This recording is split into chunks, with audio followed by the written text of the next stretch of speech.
গাভী না পেলে ওই বাচ্চা ছোট ছোট সুন্দর বাচ্চা পেলে পরে আস্তে আস্তে জেনারেশন চেঞ্জ হয়ে গেলে পরে আল্লাহ দিলি পরে ওখান থেকে ভালো জাতের বাচ্চা বাড়াবে।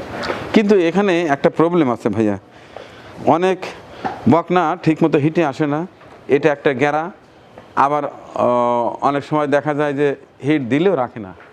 এগুলো উন্মুক্ত থাকলে 95% বাচ্চা কনসেপ্ট করবে। আচ্ছা, যদি এরকম সমস্যা হয়েই যায় তখন এর ট্রিটমেন্ট নাই? ট্রিটমেন্ট আছে। কি কি করতে হয়? ওই আপনার দেওয়া লাগে ওই লগা